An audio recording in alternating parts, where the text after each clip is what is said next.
Bonsoir à toutes et à tous. Bienvenue au Carré Paris pour une conférence ce soir autour de l'ouvrage de Mehdi Beria qui s'intitule L'art de la guerre chez les Mamelouks, 12 050 à 13 075, stratégie et tactique, paru chez Brill. Pour introduire brièvement Mehdi, mais aussi le discutant de ce soir, Hassan Bouali, je vais donc prendre quelques minutes en début de cette conférence. Donc, Mehdi Beria, pour celles et ceux qui ne le connaissent pas, est chercheur en islamologie et histoire du monde musulman à l'Institut français du Proche-Orient.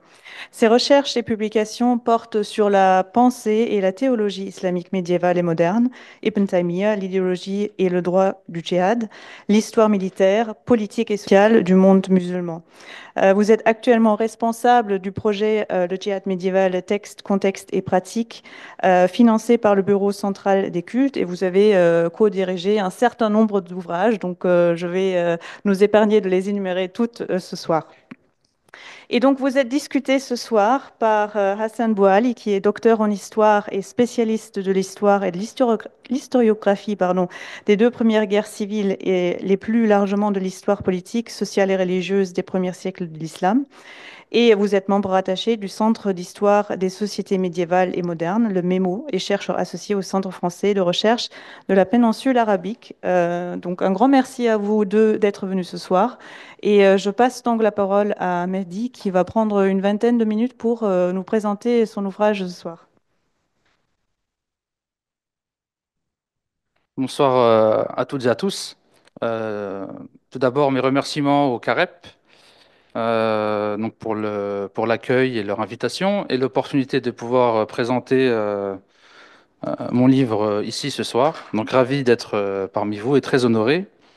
Mes remerciements plus spécifiques donc à Isabelle qui a fait donc on va dire le mailing et aussi bon à Leila Sera qui est absente aujourd'hui qui est à l'initiative de l'événement et aussi à toute l'équipe du CAREP. J'oublie personne et vous m'en excuserez. Bon, merci aussi à Hassan Bouali d'avoir accepté d'être discutant pour cet ouvrage, en espérant que vous allez être voilà, gentil avec moi. Voilà. Non. Bon. Passons au sérieux, donc on va passer du rire à la guerre. Euh, voilà. Alors oui, le livre porte sur donc la guerre chez les Mamelouks, comme Isabelle a cité le titre, entre 1250 et 648 de l'Hégire et 1375 ère grégorienne, qui équivaut à 776 de l'ère égérienne. Alors, il faudrait peut-être que je prenne le... Merci.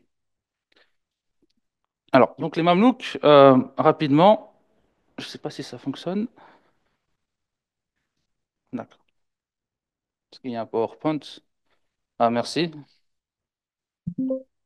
D'accord. Donc, si j'avance... D'accord, très bien. Merci.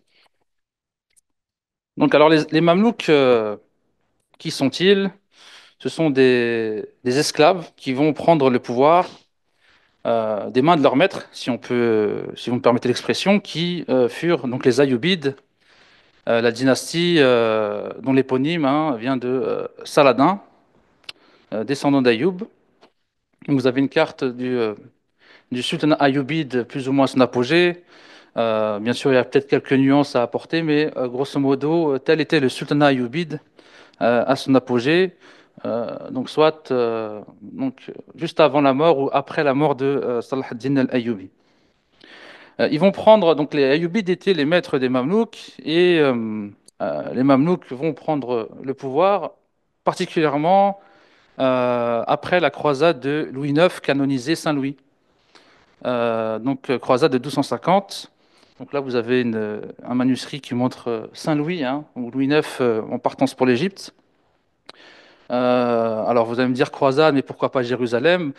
Eh bien, les échecs précédents des croisades, notamment la cinquième, donc qui avait déjà attaqué l'Égypte, avaient mis en évidence le fait que les Francs, ce qu'on appelle les Franges dans les sources arabes croisées, ont toujours eu des difficultés avec l'Égypte pour s'implanter en Terre Sainte, pour la conquérir.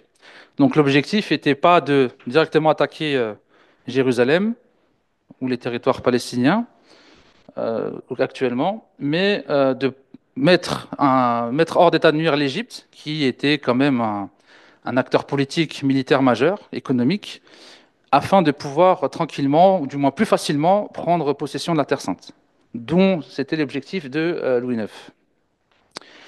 Euh,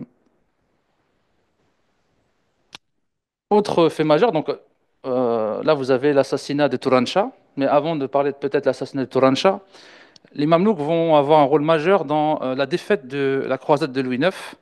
C'est eux qui arrêtent Louis IX, du moins l'avant-garde de l'armée croisée lorsqu'elle rentre à Al-Mansoura. Donc Al-Mansoura, c'est une ville qui est au nord du Caire.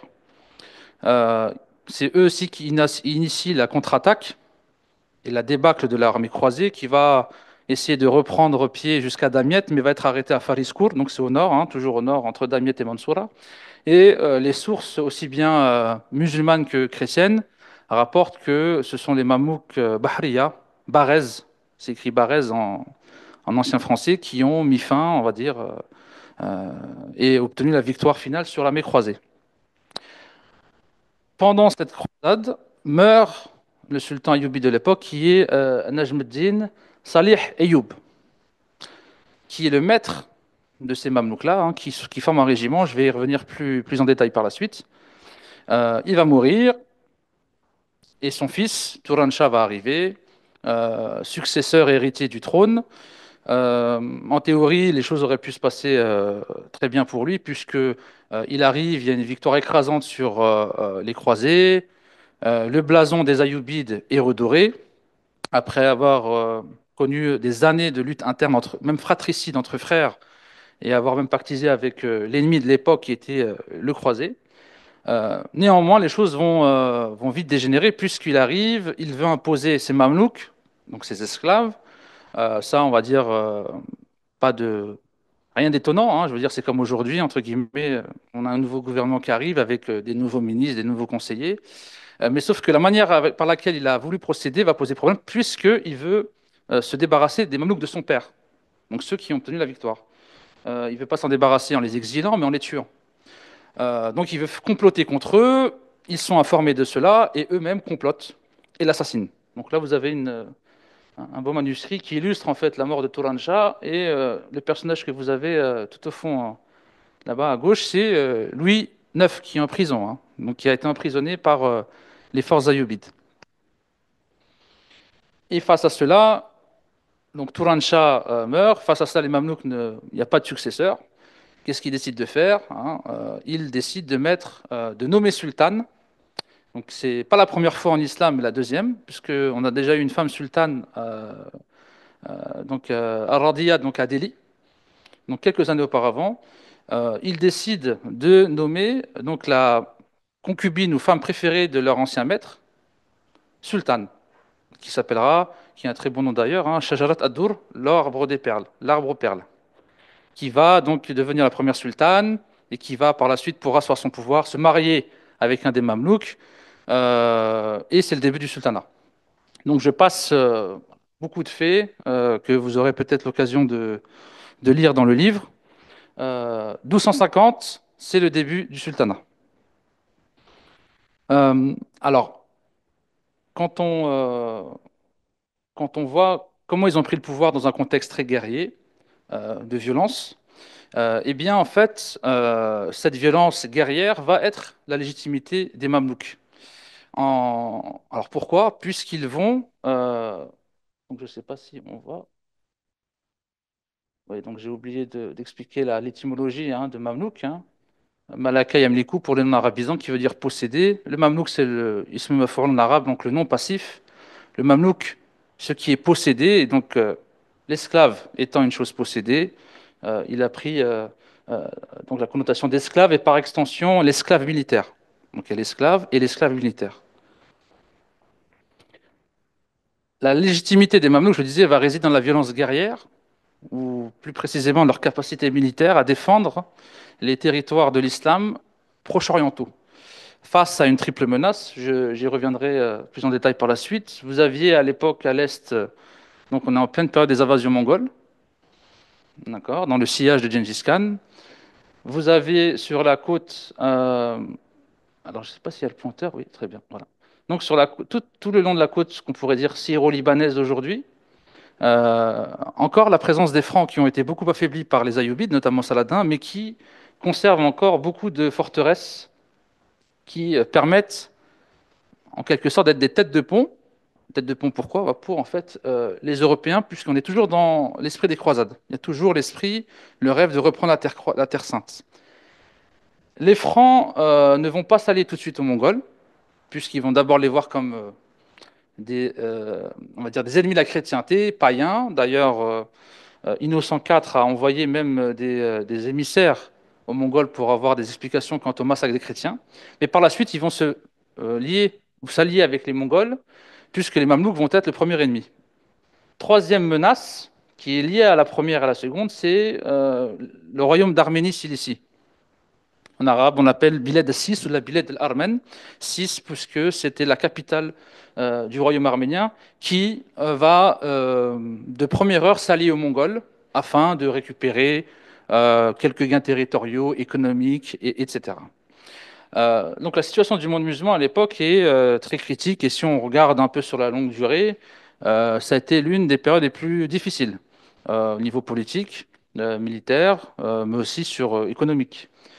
Et les Mamelouks vont réussir par la force des armes, mais pas que, mais principalement par la force des armes, avec des effectifs limités et d'autres dispositifs, vont réussir à tenir tête à cette triple menace, même en fait à sortir vainqueurs. Et je vais l'expliquer davantage au cours de mon déroulement. Alors, rapidement, le projet du livre, les origines, euh, pour peut-être un peu donner un peu le côté humain du livre. Alors, il est tiré d'une partie de ma thèse que j'ai soutenue en 2019, sous la direction de Sylvie Denoy et de Hugh Kennedy.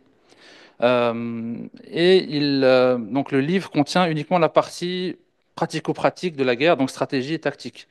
Tout ce qui est lié à l'idéologie et la théologie du djihad, ce que j'appelle la théologie du djihad, est en cours pour un deuxième livre, donc je ne sais pas quand encore, mais pourquoi pas le présenter aussi.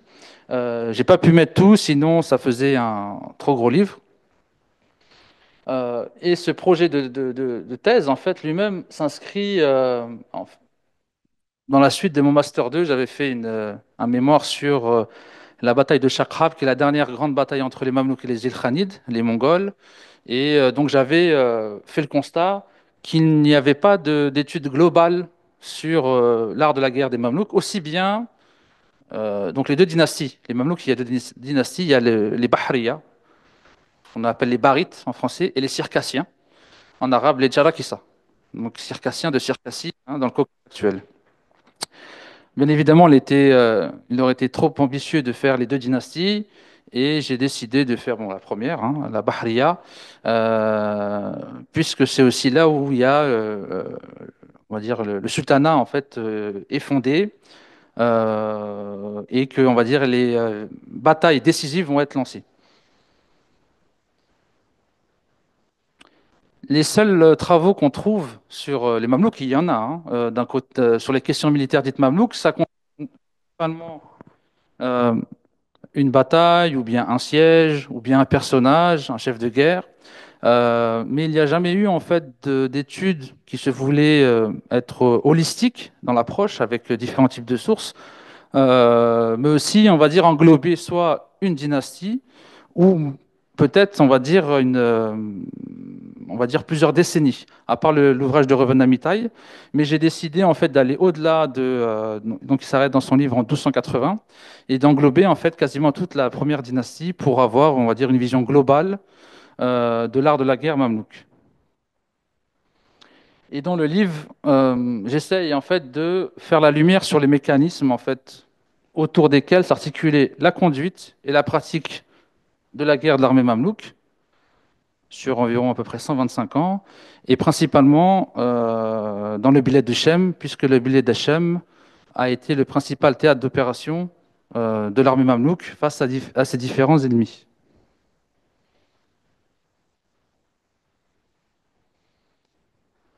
Sur les problématiques, il y a eu plusieurs problématiques, mais je vais citer les deux principales, celles qui ont constitué, on va dire, les fils d'Ariane de mon étude.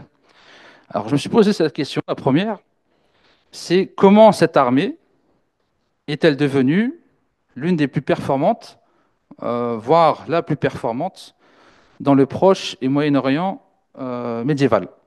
Donc, c'était la question que je me suis dit, comment les Mamelouks ont fait pour constituer un appareil militaire et un système qui a permis de mettre hors d'état de nuire, si je puis dire, trois ennemis à la fois sur trois fronts différents.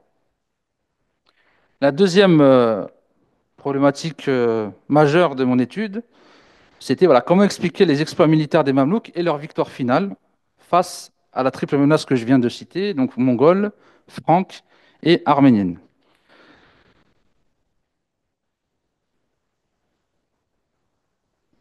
Donc, dans la mesure où la guerre est comprise comme un fait ou un phénomène total, son étude justifie le recours au corpus le plus large possible, mêlant des sources hétérogènes du point de vue de l'ère culturelle et de la langue, ainsi que du genre et de l'orientation des auteurs. Et pour répondre aux problématiques que j'ai mentionnées, je me suis appuyé sur un corpus composé principalement de sources narratives et didactiques. Pour les sources narratives, donc ce sont des chroniques, donc arabes, latines, arméniennes, mais pour les arméniennes, je me suis appuyé sur bien évidemment des traductions anglaises, ne maîtrisant pas l'arménien, et quelques-unes persanes.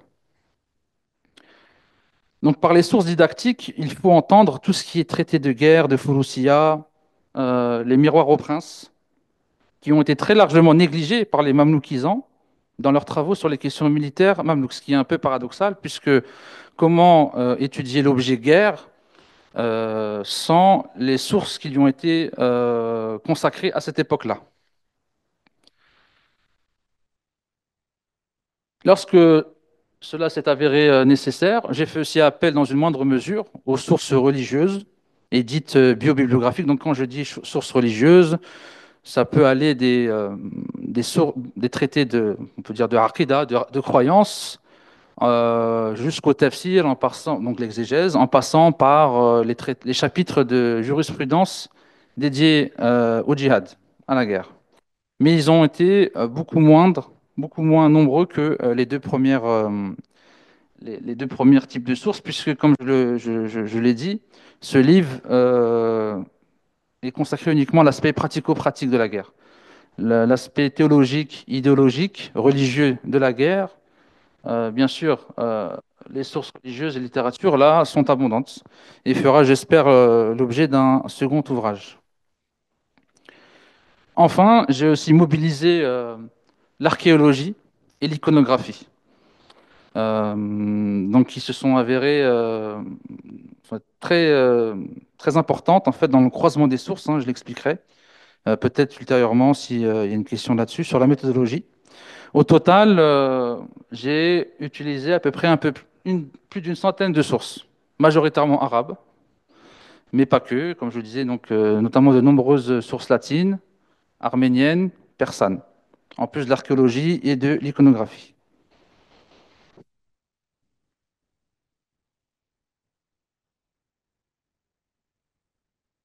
Alors peut-être pour la méthodologie, je vais pas en profiter. Euh, donc la méthodologie que j'ai essayé d'appliquer tout au long de l'ouvrage, c'est le croisement systématique des sources, que ce soit pour un fait, pour une construction, un ouvrage défensif, que ce soit par exemple les forteresses franques ou arméniennes, c'est-à-dire qu'en lisant les différentes chroniques et en recoupant les récits entre eux, bien sûr, donc c'est-à-dire déjà un recoupage dit interne, c'est-à-dire entre récits arabes, et ensuite entre récits chrétiens, donc de sources latines, si je pouvais arménienne et persane, et ensuite un recoupage général, c'est-à-dire que la substance que j'avais retenue du recoupage, on va dire entre les passages des sources arabes, je les confrontais aux autres. En fait, je montais en pyramide et j'ajoutais, quand cela était possible, donc les sources didactiques, mais aussi religieuses et aussi d'archéologie, afin d'avoir au maximum le plus grand nombre on va dire, de prismes et de points d'approche.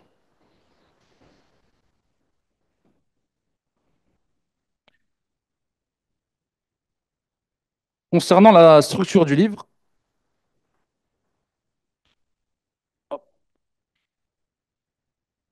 Donc, il il se divise en quatre grandes parties. Une première partie est donc prémisse, qui est une grande introduction où j'explique un peu comment la guerre est-elle exprimée en langue arabe, mais aussi avec, dans les langues occidentales, pour un peu voir l'étymologie. Mais aussi théories qui ont été proposées dans le monde occidental, mais aussi oriental, notamment arabo-musulman. Une partie qui s'intéresse là aux stratégies qui ont été élaborées par le sultanat mamelouk et qui ont été pratiquées face à chacun des ennemis. La troisième partie sur la pratique, c'est-à-dire tactique en fait. Hein. Donc la différence, la stratégie, c'est sur le long terme en fait. La tactique, c'est sur le champ de bataille, hein, pour un peu, euh, on va dire, être très bref. Et la dernière partie porte sur la polyurcétique, c'est-à-dire l'art de la guerre de siège, d'accord, qui certes fait partie de la tactique, mais pas la tactique qu'on pratique dans une bataille on va dire, une bataille ouverte, mais là qui est un autre type de tactique et qui a ses propres modalités et caractéristiques.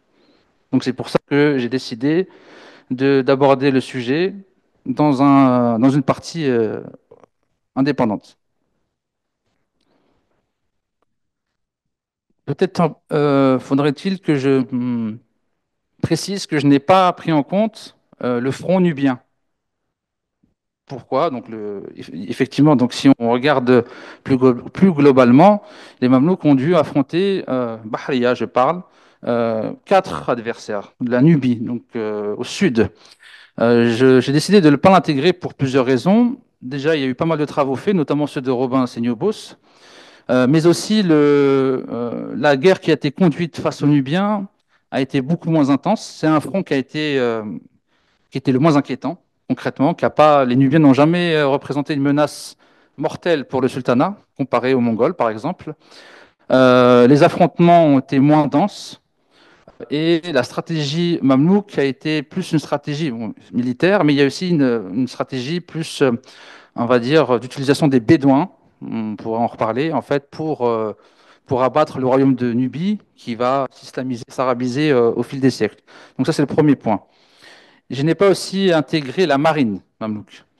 Euh, Bien que j'ai beaucoup de données là-dessus, j'ai pas pu, enfin, les fautes de temps, l'intégrer, mais j'oriente systématiquement le lecteur vers les travaux qui parlent de la marine. Donc j'ai ajouté aussi, pour rendre, on va dire, la lecture moins monotone, et la rendre plus fluide, pas mal d'illustrations, que ce soit les illustrations sur les ouvrages défensifs que les Mamelouks ont utilisés dans leur stratégie, notamment face aux Mongols, mais aussi au niveau de la tactique, pas mal de manuscrits dits de Furusiyya, on pourra revenir par la suite, qui est un peu un art martial, multiculturel, islamique. Je pourrais expliquer pourquoi islamique, puisque les Mamelouks ont fait sien cet art martial tout en intégrant différentes tactiques diverses, persanes, byzantines et croisées. Pareil, donc l'iconographie, là avec vous avez des, on va dire des morceaux qui est conservé au Louvre, hein, la baptisière de Saint-Louis, où là pareil, clairement on voit aussi des illustrations hein, de cavaliers mamelouks, donc très importantes pour la question de l'armement, par exemple la question de la tactique de l'archerie montée à cheval, qu'on retrouve dans les sources didactiques, mais aussi donc sur l'iconographie. J'ai eu à cœur, en fait, à chaque fois, lorsque je pouvais le faire, pour les sources arabes, de proposer une traduction. C'est vrai que ça demandait un grand effort parce que je cite d'extraits, donc des fois des extraits assez longs, comme ceux en face de vous, mais parfois plus longs. Mais il me semble, quelque chose d'important pour le chercheur islamisant, d'offrir, on va dire, au lecteur ou à la lectrice, d'être le plus proche de la source et de l'auteur. J'ai bien dit une traduction. Pour moi, il n'y a pas une seule traduction possible. Il y a des traductions, d'accord. Et aussi parce que bon, c'est peut-être une petite remarque, mais je constate que chez les chercheurs islamisants, on ne cite pas assez les textes arabes et leurs traductions, et on se contente soit de mettre une traduction, qui est des fois une traduction reprise par quelqu'un d'autre, il faut dire ce qui est, ou bien on se limite à citer la source en arabe, faisant que le lecteur, s'il n'est pas arabisant, en fait, ne peut pas avoir accès à la source directement. Donc moi, j'ai essayé de faire cet effort-là, de mettre le lecteur face à l'extrait de la source directement, et en proposant ma traduction, qui est largement perfectible, comme tout travail humain. Hein. Je ne prétends pas à être un moutanabbi, loin de là.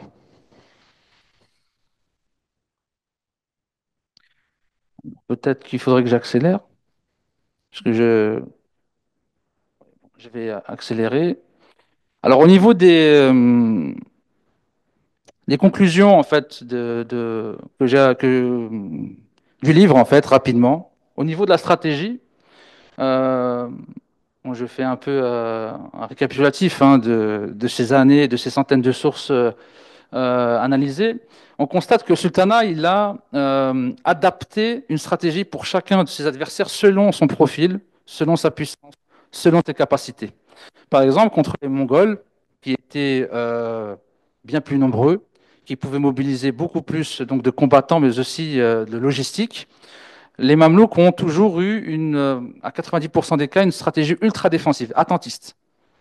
D'accord. Il y a eu quelques fois des contre-raids, mais par exemple, il n'y a jamais eu de projet d'invasion du sultan mamelouk contre les Ilkhanides. C'était impossible numériquement, territorialement aussi, tout en sachant, je le répète, que les Mamelouks devaient penser à combattre les Mongols en même temps de faire attention aux Francs, aux Arméniens. Donc ça a été un peu le point nodal de leur théorie de la guerre.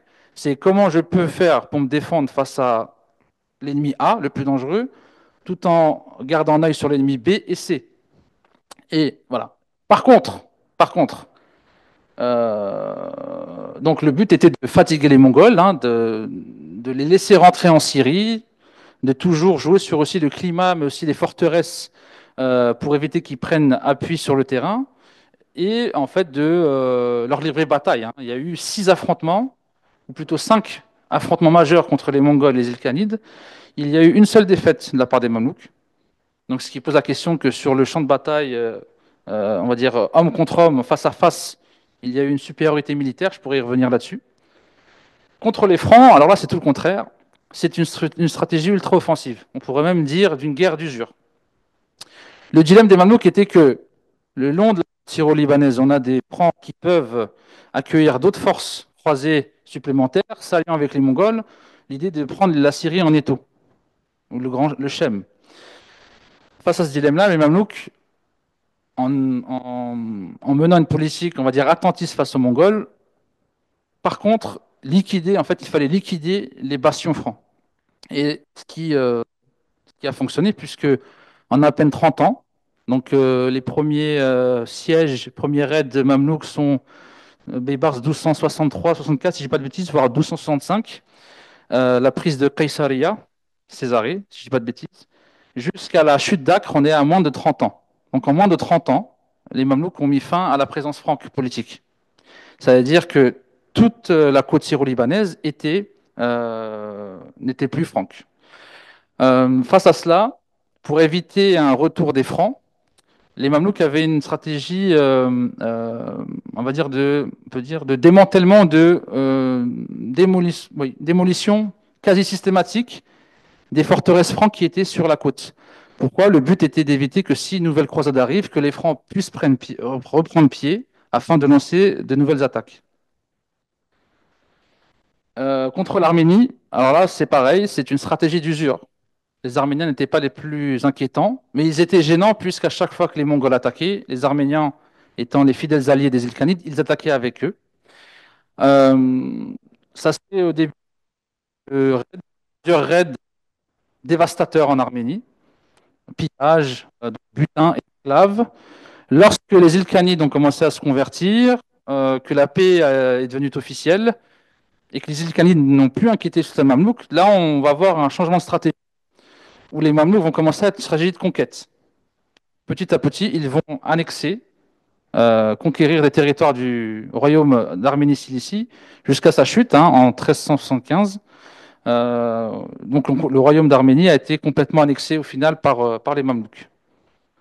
Je vais faire vite. Donc là, c'est des cartes que j'ai mis dans le livre, donc qui illustrent un petit peu euh, certains aspects de la stratégie et de la guerre menée contre chacun des ennemis. Euh, D'autres, en conclusion, voilà, au niveau des tactiques, ça revient aussi au niveau, c'est lié un peu à la stratégie. C'est pareil, les Mamelouks combattaient les Mongols un peu à leur manière, c'est-à-dire archerie montée, beaucoup d'archerie. Il y avait un peu pareil, des tactiques qui étaient pratiquées en fonction des capacités militaires de l'ennemi. Sur l'art de la guerre, de manière générale, c'est, on peut dire, une synthèse que les Mamelouks ont réussi à faire entre, d'un côté, les tactiques qui étaient pratiquées par les peuples guerriers des steppes, d'Eurasie et asiatiques, hein, basées sur la mobilité, la ruse, l'archerie montée, mais en même temps couplé de la qualité de l'armement que pouvaient leur offrir les sociétés sédentaires et les grands centres urbains comme le Caire, mais notamment Damas, hein. Vous connaissez tous, je pense, vous avez entendu parler de la lame de Damas, qui est réputée pour son acier.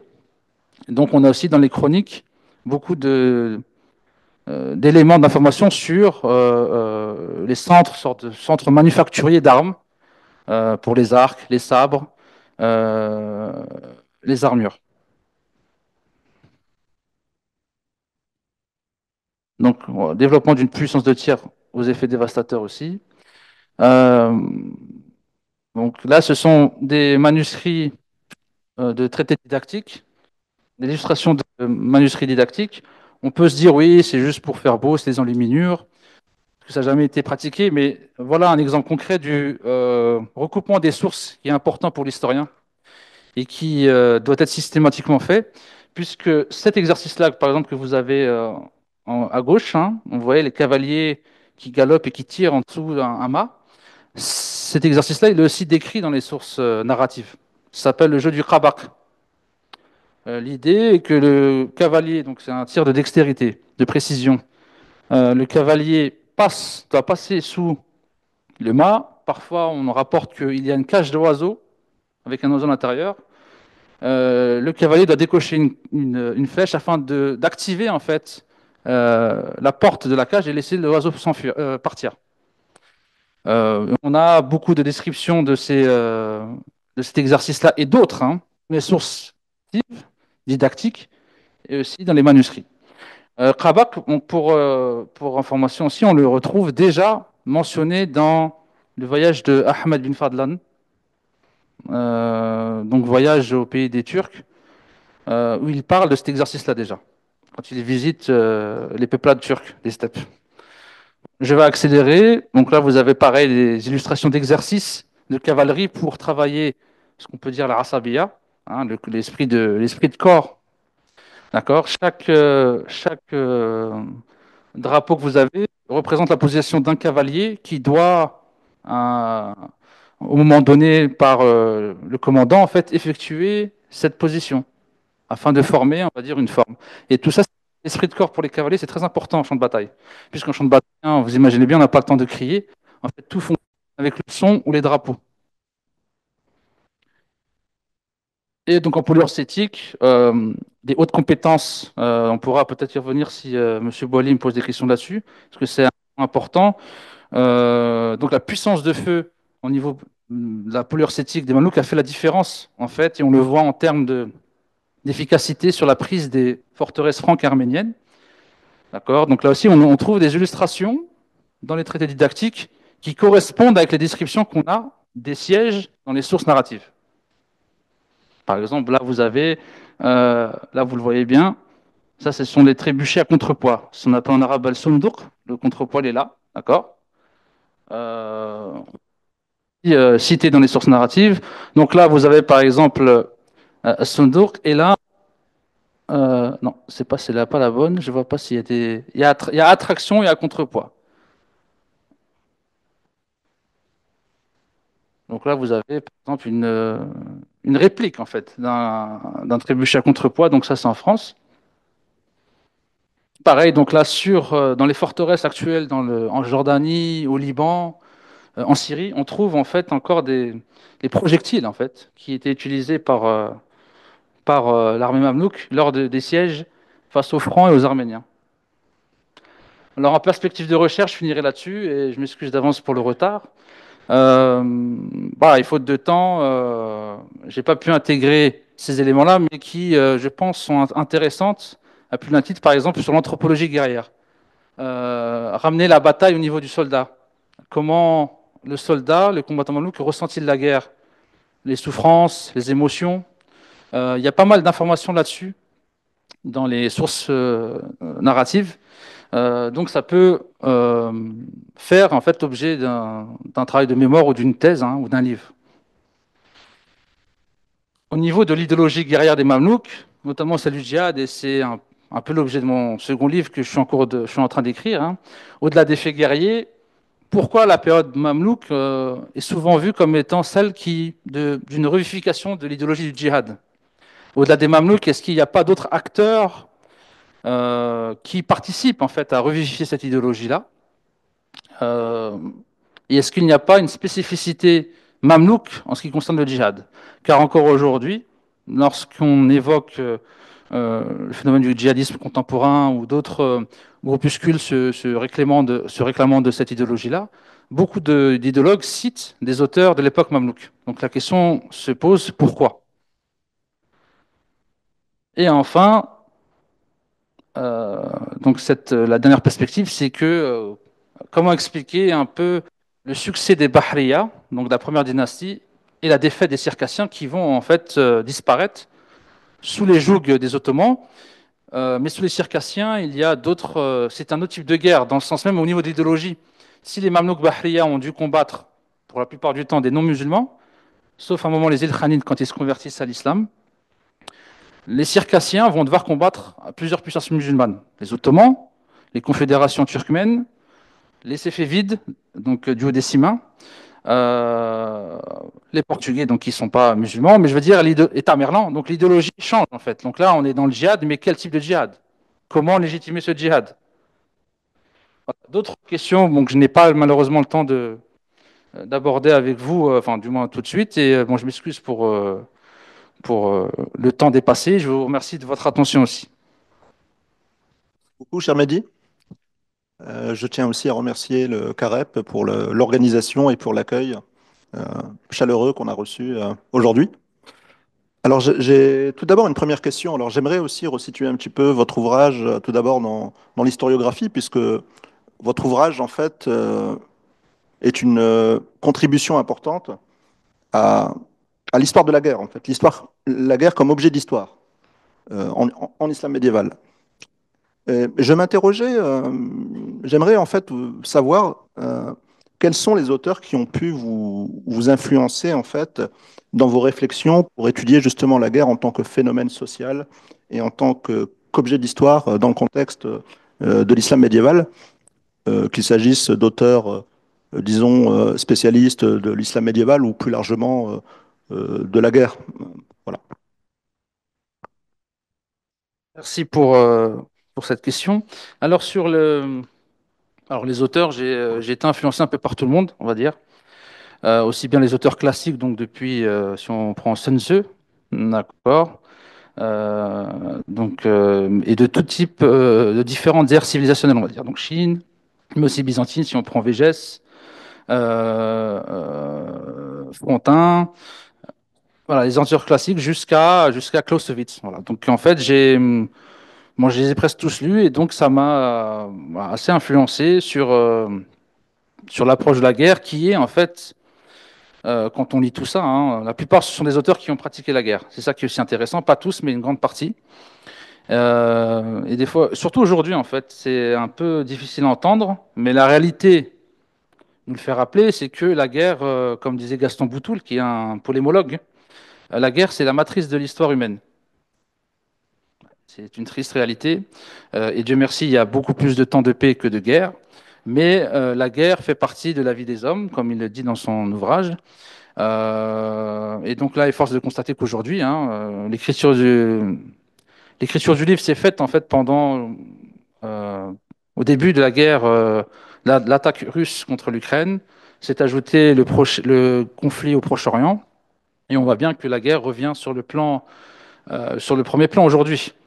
Euh, donc je pense que étudier la guerre, la comprendre ses mécanismes, euh, est très important parce que on est dans l'ère du... en fait, peut-être ce livre s'inscrit un peu dans l'ère du temps aussi, mais on arrive, je pense, il semblerait, hein, et j'espère me tromper, qu'on arrive à une ère où la guerre va reprendre ses droits, en fait.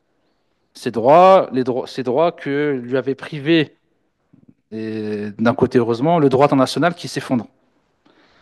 Le droit international a été réalisé, a été mis sur place afin d'éviter des conflits, mais on voit bien qu'en fait, ça ne tient plus. Que c'est la loi de la guerre qui, en fait, qui semble primer maintenant. Voilà, donc Et parmi les historiens, ou dans l'historiographie, que ce soit celle de la guerre ou pas, est-ce qu'il y a des auteurs qui vous ont influencé? Euh, oui, alors dans les historiens contemporains, sur l'étude de la guerre, il y a Abbé Zouache, donc, qui a beaucoup travaillé sur les croisades, avec une analyse très fine du corpus arabe et latin. Et donc c'est en France un peu celui qui a lancé une dynamique sur les études de la guerre, on va dire dans les années début 2000. Et donc, il y a eu plusieurs projets, notamment à l'IFAO, des projets sur la guerre, édition et traduction de manuscrits, les traités didactiques dont on parlait. Donc, j'ai été assez influencé par Abbé Zouache, sa manière d'écrire, mais aussi son approche, en fait. Hein. Donc, la guerre comme phénomène social, en fait, sur l'analyse fine des sources, sur le recoupement, au niveau de la méthodologie, en fait. Souvent, soit on se basait que sur des traductions. Je veux dire, si on prend par exemple le livre de Chenet sur la stratégie, je crois le titre de l'ouvrage était La pensée stratégique arabe. Il prenait quelques extraits de hadiths ou bien de littérature religieuse, militaire, qui étaient traduites en fait, et exposait en fait ces résultats, mais en fait, c'est seulement parcellaire en fait. Lui, à Bezouach, a essayé vraiment d'aller au plus profond du corpus des sources arabes et latines pour la croisade. Je parle pour la période de la croisade. Et malgré ça, même lui le dit, ça reste quand même limité. Mais on arrive quand même à mieux comprendre le phénomène guerre en confrontant un maximum de sources des différents points de vue. Donc ça, je pense, au niveau de la méthodologie, il a initié quelque chose d'important dans l'étude du fait guerrier. Sinon, oui, on va dire que c'est le principal historien qui m'a influencé. Oui. Merci beaucoup, cher Mehdi, cher Monsieur Beria. J'aimerais savoir aussi, pardon, est-ce qu'on peut parler ou pas d'une théorie de la guerre disons en islam de façon générale? Question technique. Alors, une théorie de la guerre en islam, oui, oui. La question, est-ce que le Coran et la tradition prophétique théorisent la guerre? En l'état, non. Par contre, on trouve des substrats, c'est-à-dire des éléments qui vont permettre et qui ont permis aux auteurs ultérieurs à théoriser la guerre d'un point de vue islamique. Dans le Coran, par exemple, vous prenez, si je dis pas de bêtises, euh, c'est verset, je crois, verset 4, sourate 61, vous avez une prérogative de Dieu, d'après le Coran, demandant donc aux combattants, aux croyants de combattre en série, comme un voilà, Bunyan Marsosa. D'accord? Donc, vous avez aussi dans d'autres versets, si vous prenez sourate 4, les femmes, Nisa, euh, où vous avez voilà, Fanfiru Subatin, Awinfiru Jami'an, pareil, partez soit en petits groupes ou bien en masse, attaquez. Vous avez dans Surat aussi Al-Anfal, Wa'iddu lahum mastata'tum, voilà, donc et préparez ce que vous pouvez en termes de force et de ribat al-khayl, donc en termes de cavalerie. Donc ce sont des substrats, c'est pas une théorie là, ce sont des substrats. Et pareil, dans les hadiths ou bien dans la Sira Nabawiyya, on trouve aussi des éléments qui font que par la suite, les savants sont arrivés, ils ont commencé à théoriser ça. On le voit déjà avec Kitab al-Maghazi, la première sorte de littérature Là, voilà, on va dire après, avec Siyara, donc on a les maghazis qui vont se concentrer sur les expéditions de l'époque du prophète. En parallèle, à peu près la même période, si on prend avec Abdullah ibn Mubarak, mais même avant Abu Ishaq al-Fazari, la littérature des Siyar, où là, on a un peu le code de loi, on dirait, oui, on peut dire un proto-code de loi des relations internationales. Comment les relations avec l'autre, le non-musulman, et notamment en termes de guerre. Et donc, cette littérature-là s'appuie en fait sur les substrats qu'il y a dans le Coran, puisqu'on cite ces versets-là ou d'autres, hein. On cite aussi des hadiths, des faits prophétiques. Donc, vous avez déjà Marazi, les Siyar, et après, on va voir après, donc au-delà de Adab, la littérature du Fadl al-Jihad, les mérites du djihad, où là, c'est plus sur la rétribution céleste. Mais en termes de théorie, vous avez après la littérature, par exemple, des manuels de guerre, clairement, c'est une théorisation de la guerre en islam. Puisque là, on va s'appuyer sur le Coran, sur les hadiths, mais pas que, pas que. Il y a aussi des influences étrangères. On va reprendre voilà, ce que faisaient les Perses sassanides, les Byzantins, les Romains, les Grecs. Vous avez aussi après la littérature de la fatwa. Sur le djihad, par exemple, on a beaucoup de fatwas sur je dis une qui me vient en tête, puisque je travaille dessus, sur El Inrimas fil Adou. Est-ce qu'il est autorisé pour un combattant musulman de se jeter sur les rangs de l'ennemi en étant persuadé qu'il va se faire tuer? Tout ça pour un intérêt général. Et donc là, pareil, on répond à ces questions-là d'ordre militaire, hein, même s'ils sont dans le cadre de la fatwa religieuse, avec des substrats qu'on trouve dans le Coran, dans les hadiths, dans les salafs, donc les compagnons, les trois premières générations, les compagnons, successeurs et successeurs des successeurs. Et oui, on peut parler d'une théorie de la guerre en islam, mais qui n'est pas, qui se trouve pas directement, selon mon avis, dans le Coran, dans les sources scripturaires, mais qui a été fait en termes, voilà, au fil du temps. Voilà. D'ailleurs, Al-Inrimas fil Adou a été, cette théorie de l'islam a été par la suite théorisée par certains mouvements contemporains, notamment pour les attaques kamikazes, ceux qu'on appelle les attaques kamikazes. Parce que l'Inrimas à l'époque médiévale, n'est pas considéré comme du suicide. Là, je parle d'un point de vue juriste médiéval du XIIIe siècle. Aujourd'hui, voilà, on l'appelle kamikaze parce que voilà, contexte différent et facteurs différents. Merci beaucoup. J'aimerais aussi qu'on revienne un petit peu sur le corpus et sa constitution. Alors, vous avez mobilisé, vous l'avez bien précisé, une centaine de sources, donc un corpus assez, disons, important. Alors, est-ce que vous pourriez nous préciser les principaux problèmes méthodologiques que les différents types de sources, euh, des différents types de sources que vous avez utilisés, mais quels sont aussi leurs principaux apports, leurs apports en fonction, disons, de leur nature. Et vous avez évoqué tout à l'heure aussi, à la fin de votre intervention, vous avez montré quelques photographies de fortifications qu'on peut encore voir de nos jours. Euh, Comment vous les avez utilisées, comment vous les avez intégrées dans votre démarche, disons, historique? Comment vous les avez euh, disons, confrontés au texte et en quoi ils ont été véritablement une plus-value pour votre travail. Merci pour la question. Alors, au niveau de. Alors, les sources. Oui, alors, la difficulté première, hein, si c'est le début de votre question, ça a été. Donc, qui dit grand nombre de sources, beaucoup de données. Et la principale difficulté a été, en fait, le traitement de ces données, l'analyse de ces données. Et donc leur recoupement, et après de mettre tout ça sous forme de récit, en fait, quelque chose qui aurait pu être clair pour le lecteur. Donc ça a été la principale difficulté. Euh, Concernant donc, alors les sources narratives apportent, donc ça reste toujours essentiel, d'accord. Bien que je suis convaincu qu'on ne peut pas faire une histoire de la guerre en ce qui concerne les Mamelouks, mais je pense pour d'autres périodes que sur les sources narratives. Mais elles sont vraiment essentielles parce que je partais des sources narratives parce que étant les plus nombreuses et aussi les plus riches en informations, avant de pouvoir les comparer avec ce que je trouvais dans les sources donc didactiques, techniques. Donc didactique, c'est-à-dire qu'il y a un enseignement derrière. Et là, bon, parfois j'étais content quand ça correspondait, mais des fois il fallait pousser un peu plus loin la réflexion, les recherches, et donc confronté avec, par exemple, l'iconographie ou l'archéologie. Donc, c'était la question. Alors, pour l'archéologie, moi, j'ai pas fait de terrain, hein. Je suis pas, je n'ai pas de, malheureusement, je n'ai pas de compétences en archéologie, mais je me suis beaucoup appuyé sur les travaux de seconde main faits par des archéologues, notamment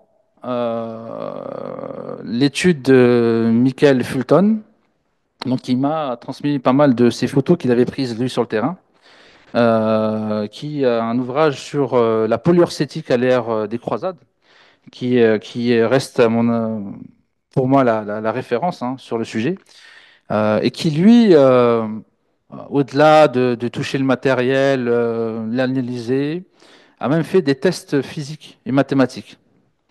Et là, bon, j'ai été assez surpris parce que je pense que vous avez tous vu, si on prend le film Kingdom of Heaven avec les catapultes ou bien les trébuchets qui bombardent les forteresses et font écrouler des murs, eh bien lui, mathématiquement, il a prouvé que c'était impossible, que des trébuchets, juste avec la force des pierres, puissent faire en fait effondrer les murailles. Créer des brèches, oui. Créer des brèches, oui. Donc c'est un mythe en fait qui, même moi j'y croyais, hein. Euh, parce que c'est vrai que quand on voit, moi j'ai vu à Ajloun, j'ai vu des projectiles qui étaient, c'est vrai, imposants, mais il a fait plusieurs tests donc mathématiques et avec la physique, donc ce n'est pas possible. Donc lui, la théorie qu'il a en tant qu'archéologue, c'est que l'arme la plus efficace qu'il pouvait avoir dans la polyurcétique, c'est pas le trébuchet, c'était ce qu'on appelle la sape, le minage. Et en arabe, on appelle ça les naqaboun, naqab, donc le fait de creuser les tunnels. D'ailleurs, l'armée mamelouk, j'en profite, avait ce qui a fait sa force dans la polyurcétique, c'était qu'elle possédait des corps de spécialistes. Il y avait les combattants qui allaient faire l'assaut, le hujum, l'attaque, mais vous aviez avant des gens spécialistes, par exemple, de la pierre, ce qu'on appelle les hajjaroun. Hajar. Donc, quel était l'objectif des hajjaroun? Eh bien, ils devaient partir, en fait, creuser, en fait, arracher les pierres en bas des fondations des forteresses. C'était leur objectif, mais qui était très périlleux. D'ailleurs, même les sources narratives rapportent beaucoup de blessés et de morts. D'ailleurs, même les sultans, notamment Baybars, pour inciter les Hajjaroun à ramener le plus de pierres possible, et donc on puisse commencer à faire le naqab, le tunnel, on donnait voilà, 30 dinars pour le premier qui ramène la pierre, voilà, pour inciter. Donc les Hajjaloun commençaient le travail à creuser, à arracher les pierres en fait, des fondations d'un côté de la forteresse, tout en étant bombardés, hein. Donc ils étaient protégés par différents engins qu'on appelle Dabbaba. Par exemple, aujourd'hui, le tank Dabbaba, à l'époque, Dabbaba, c'était une sorte d'ouvrage en bois en fait, qui protégeait en fait, contre les projectiles, flèches, pierres, etc., qui étaient jetés par les défenseurs. Une fois que les pierres étaient enlevées, là venaient ce qu'on appelle les naqaboun, donc qui arrivaient, donc, les sapeurs, donc qui creusaient en fait, en dessous les fondations, et ensuite venaient souvent ce qu'on appelle les nafatoun, naft, hein, qui eux arrivaient et leur but était en fait de consolider, après la consolidation des galeries, de en fait mettre le feu. En fait. Donc il fallait en fait brûler, enfin, créer de la chaleur afin de casser la pierre des fondations et avec en même temps le bombardement incessant. Donc ça fragilisait les édifices et ça faisait écrouler en fait la façade d'une muraille. Mais ce n'est pas le manjanik, comme on appelle en arabe, qui à elle seule pouvait en fait détruire en fait. Ça pouvait créer des brèches, mais jamais faire effondrer. Voilà, donc c'est un peu l'apport en fait de l'archéologie qui est capital, hein. Donc si on reste que sur les chroniques, on peut, oui, comme moi et comme beaucoup, je pense croire voilà, à penser que les manjanik pouvaient à elles seules enfin du moins une manjanique pouvait à elle seule faire effondrer une parcelle de muraille ou une muraille, un rempart. Voilà. Juste pour savoir, du coup, pour réadapter le temps, je peux encore combien de temps à peu près? D'accord, voilà. Euh,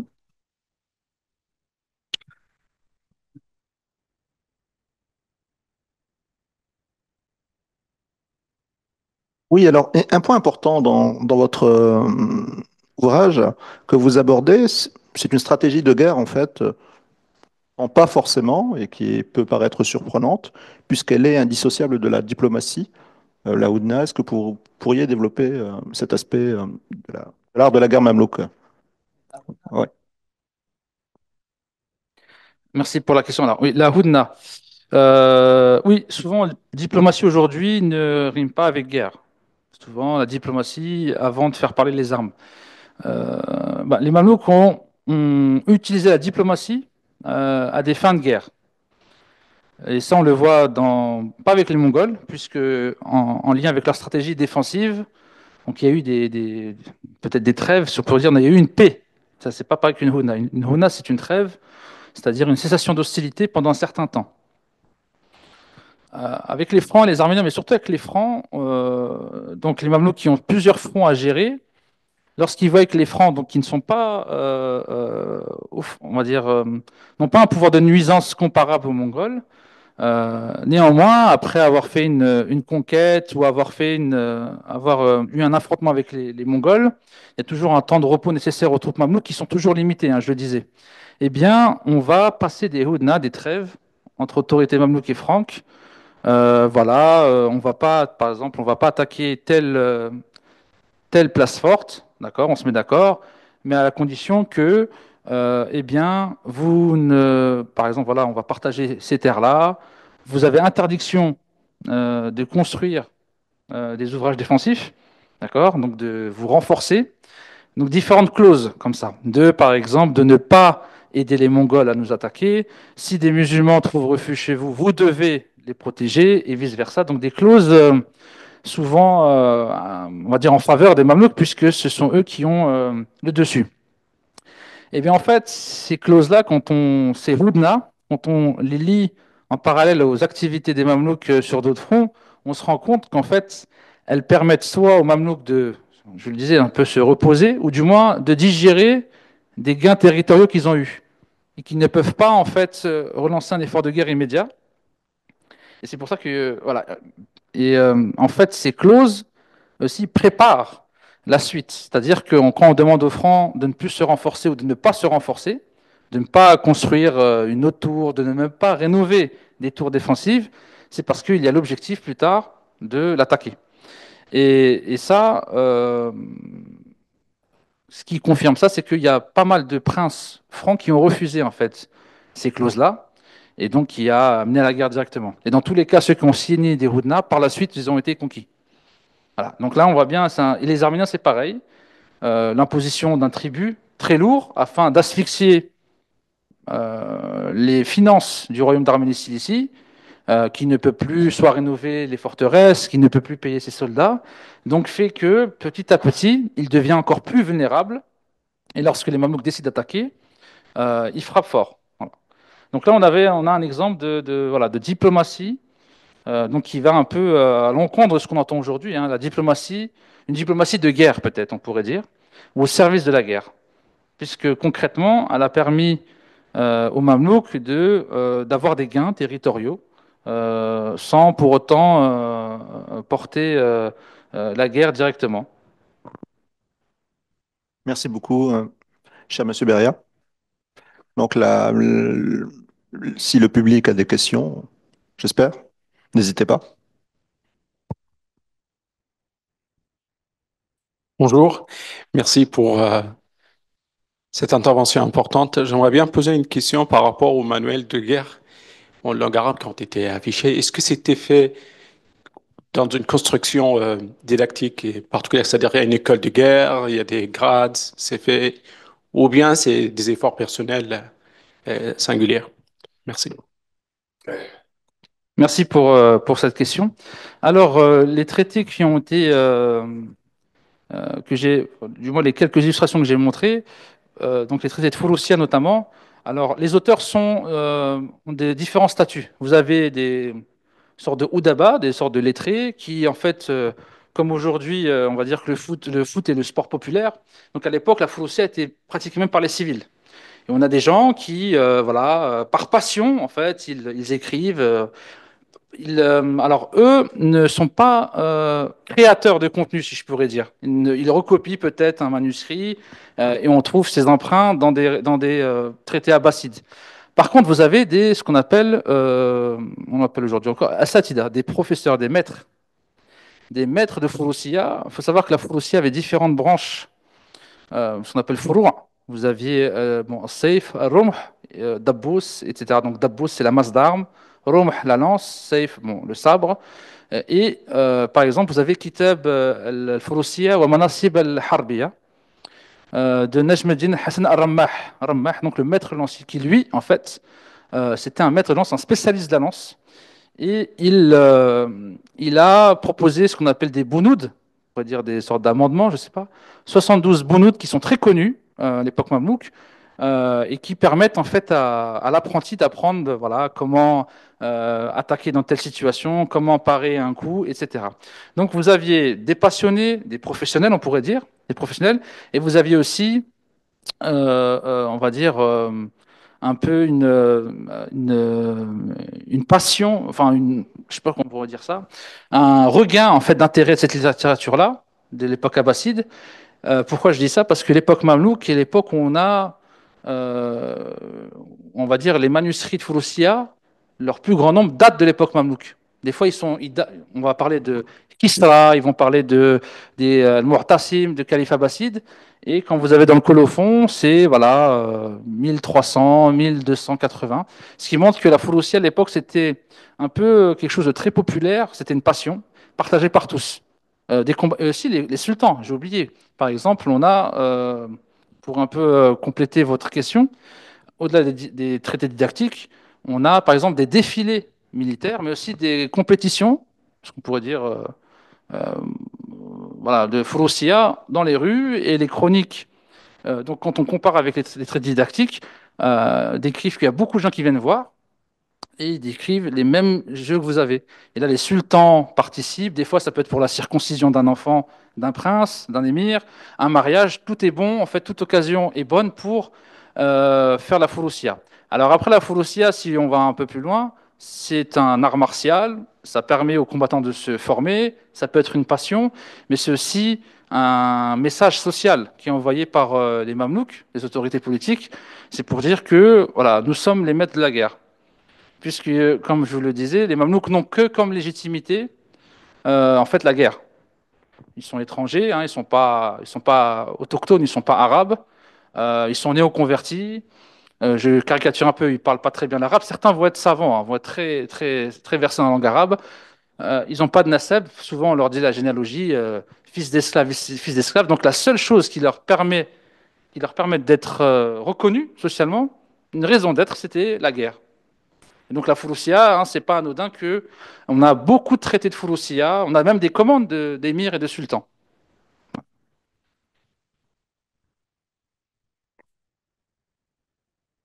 Bonsoir, c'était pour revenir sur une question précédente.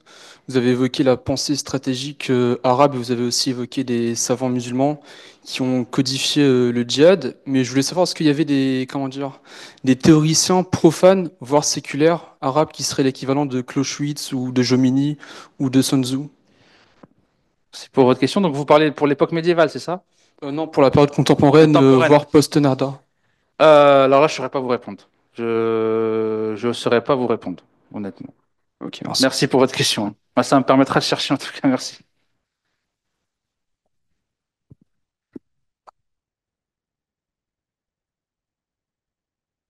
Oui, merci, professeur Beria, pour votre intervention. Alors, j'ai quelques questions, donc je vais essayer de tricher, je vais les insérer dans une question.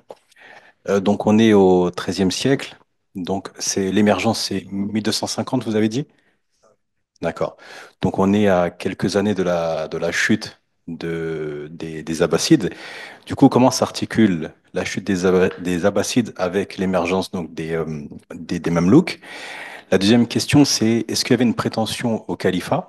Donc, vous avez évoqué la question du nasab. Donc, je pense que la littérature aussi des Ahkam Sultaniya, donc les règles de la gouvernance, on peut peut-être faire un clin d'œil à cela. Comment ils se positionnent justement, vu qu'ils sont donc des fils d'esclaves? Est-ce que eux s'appelaient les Mamelouks, puisque ça a l'air quand même péjoratif?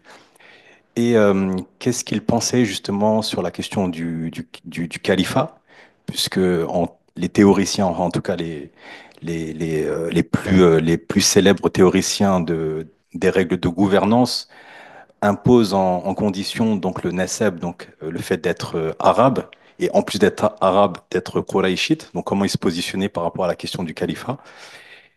Et la dernière question, c'était est-ce qu'il y avait des orientations euh, juridiques et théologiques? Puisqu'on sait que par exemple les Abbassides à un moment donc étaient influents, en tout cas étaient, on va dire, en adéquation avec le mu'tazilisme à un moment. On pourrait évoquer aussi le malikisme pour les Omeyyades. Et est-ce que chez les Mamelouks, on a des tendances juridiques et théologiques? Merci pour cette question. Euh, donc très technique aussi, mais ça va alimenter ça va nourrir la discussion. Alors la question du califat, oui, 1250. Voilà, donc il y a quelques intervalles, comme vous l'avez rappelé, de la chute des Abbassides. Alors, ils n'ont, déjà, il faut savoir que les Mamelouks, c'est eux qui vont accueillir euh, le califat abbasside après la chute de Bagdad. Donc le califat abbasside va être transféré, hein, donc on a un rescapé abbasside qui va trouver refuge au Caire, hein. À l'époque, c'est le sultan Beybars qui va l'accueillir. Donc va l'accueillir au Caire et au début, aucun problème avec la question du califat parce que voilà, les Mamelouks savent très bien qu'ils ont peut-être même besoin en fait d'accueillir le califat chez eux pour avoir plus de légitimité. Mais ça va être très rapidement réglé, du moins sous Beybars, puisque le califat, enfin le calife, le néo-calife abbasside, va vite se rendre compte qu'il n'a plus de, il n'a pas, même s'il a une certaine légitimité encore, peut-être que de nom, n'a plus les moyens en fait pour asseoir son autorité. Et il est bien conscient, il est pragmatique, il voit bien que la puissance, la seule capable de défendre les musulmans, et qui d'ailleurs même le défendre lui-même, ce sont les Mamelouks. Et donc on appelle ça le Taqlid al-Sharif, ce qu'on appelle un diplôme d'investiture officiel, c'est-à-dire que le calife, ça c'est très bien écrit dans les sources narratives, va donner au sultan Beybars, d'accord, des prérogatives, le fait de combattre en son nom, au nom de Dieu, au nom du prophète. Tous les territoires conquis seront à lui. Donc il y a vraiment un diplôme d'investiture, où là, en fait, il n'y a pas d'opposition entre califat et sultanat. Il y a eu, tout au long des deux dynasties, des tensions. Des tensions. Souvent, l'historiographie a souvent présenté le califat, le néo-califat abbasside comme étant une poupée, en fait, un fantoche, à la solde des Mamelouks, incapable de prendre des décisions ou bien de s'opposer au sultan. Il y a un travail très intéressant qui a été fait il y a 2 ans de Mustapha Bannister de l'université de l'Utah. Donc c'est un très gros livre sur le califat abbasside in Cairo, où là en fait il passe au peigne fin toute l'histoire du califat abbasside au Caire, les tensions qu'il y a pu avoir, les nuances à apporter sur l'historiographie, puisqu'on a eu des califes par exemple qui ont tenu tête au sultan parfois dans des moments de tension. Il y a eu aussi des tentatives de meurtre du califat de la part du sultan, etc. Donc je dirais que surtout les premiers sultans ont été pragmatiques en accueillant le calife au Caire. Pour eux, c'était une légitimité de plus. Cela ne veut pas dire qu'il n'y a pas eu de tension, comme je l'ai dit. Par exemple, Beybars, quand il accueille le calife, Al-Hakim bi Amirillah, si je ne dis pas de bêtises, le second, il y a une expédition qui est montée afin de reprendre Bagdad. Et là, on a plusieurs historiens, Revenat Mitaille, Denis Aigle, Peter Thoreau, qui disent que ça, c'est un coup monté de Beybars qui a voulu se débarrasser du calife et le jeter en pâture aux Mongols. Donc, pourquoi pas, c'est une hypothèse qui peut être discutée. Moi, je pense aussi qu'on peut dire que, oui, peut-être Beybars a voulu s'en débarrasser, mais peut-être aussi il y a eu une volonté de tenir tête aux Mongols tout en sachant que d'après les sources narratives, c'est le calife qui a demandé à ce que Beybars lui fournisse tout ce dont il avait besoin pour une expédition. Donc la question qui se pose, c'est que est-ce que Beybars aurait pris un risque financier important pour financer une expédition alors qu'il y a bien encore une menace mortelle en face de lui? Je pose la question. Ça peut être un coup monté par Beybars comme ça pouvait être aussi sincère. Je ne sais pas. Euh, Après, vous avez aussi des périodes où les califes et les sultans étaient très proches. Voilà. Et d'autres où il y a eu des tensions. Alors concernant là, je fais le pont avec la seconde partie de votre question, c'était sur tout ce qui est la théorisation du pouvoir politique du calife à l'époque. Là aussi, il y a une étude extrêmement importante qui est parue en 2022 d'un collègue, voire ami, hein, Mohamed El-Mar'ab, qui a écrit sur la pensée islamique, la pensée politique islamique à la période mamelouk, donc qui est paru chez les Hindenburg Press University. Donc il a pris cinq théoriciens politiques de la fin de l'époque ayyubide et mamelouk. Notamment l'un des plus importants, c'est Badr ibn al-Jama'a, le Shafi'ite, où on se rend compte en fait, hein, d'après les résultats de cette étude-là, que la question du califat n'est pas du tout nécessaire à cette époque-là. Donc là aussi, il y a un renouvellement de l'approche où pendant très longtemps, et même encore dans le monde musulman encore aujourd'hui, on pose la question, oui, le seul système politique qui est, on va dire, légiféré au niveau de, on dirait, Shar'an, c'est le califat. Mais en fin de compte, a priori, non, même chez les théoriciens du droit, tout est fait pour qu'il y ait un système politique qui tienne. Si on prend on prend l'étude de Mohamed El-Merab, il montre que à chaque fois, les cinq théoriciens sortent d'amendements où, voilà, il n'y a même pas le mot califat, par exemple. Il y a le mot imama. On parle de imam, d'accord. Donc, ce qui veut dire que le califat n'est pas forcément, à l'époque, hein, je parle bien à l'époque, quelque chose qui est important, et même voire nécessaire. Mais à chaque fois, il y a des dispositifs proposés, théorisés, afin que à chaque fois le pouvoir ne reste pas vacant. Il y a toujours, en fait, c'est un peu une proto-constitution. Voilà, clairement. C'est une sorte de proto-constitution. En l'absence d'un tel, un tel prend le pouvoir. Il faut faire ci. Voilà, c'est vraiment théorisé au niveau du droit islamique. Donc la question du califat à l'époque n'était pas vue comme étant quelque chose de comme encore aujourd'hui, parce qu'on est encore, il y a la mémoire collective de l'abolition du califat ottoman, etc. Mais à l'époque, non, je pense que des gens pragmatiques et les théoriciens du droit semblent démontrer. Et là, je parle d'après le livre de Mohamed El-Marab, qui, je conseille, hein, a fait une étude très très fine. Et enfin, donc voilà, c'était votre question. Enfin, il y avait plusieurs questions. Euh, et au niveau idéologique, donc orientation juridique et idéologique. Euh, alors, au niveau idéologique, ça revient en lien avec la guerre, c'est que le sultanat, les sultans mamelouks se voyaient comme étant les sultans moudjahides, les seuls capables à défendre les territoires du Proche-Orient. Et ça, on le voit clairement, par exemple, dans les discours. On le voit aussi dans les tutélatures, les titres qu'ils portent, hein, Saif ad-Din, etc. Vous avez aussi, par exemple, des inscriptions, ça a été mis en évidence par différentes études, notamment archéologiques, vers la Syrie, vers Homs, Haleb, tout ça, où vous aviez des inscriptions de, par exemple, Beybar s'appelait Moubid at-Tatar wal-Franj, donc l'exterminateur des Tatars et des Francs. Donc là, c'est vraiment dire, voilà, c'est nous les rois guerriers. Ils se comparaient voilà, avec Alexandre le Grand. Vous avez aussi le lion de Baybars. Moi qui suis un poste à Jérusalem, je le vois presque tout le temps. Donc vous avez vraiment le lion. Et le lion a une, bien sûr pas qu'en islam, mais en islam, il a une place particulière, hein. Vous prenez certains compagnons qu'on les appelait Asadullah, les lions de Dieu, pour leur combativité, etc. L'oncle de Saladin s'appelait Asad-ud-Din, Shirkuh, et j'en passe. Donc les sultans mamelouks ont vraiment en fait eu la posture de sultan moudjahid. Et ça, on le voit aussi, par exemple, avec les lettres qu'ils envoyaient aussi bien aux souverains musulmans ou bien à leurs ennemis, hein. Ils aiment bien se montrer comme étant nous sommes les défenseurs des musulmans, de l'islam, de son prophète, etc. Chose que le calife, à ma connaissance, ne pouvait faire puisque voilà, n'ayant pas, on va dire, les moyens matériels et de communication à disposition.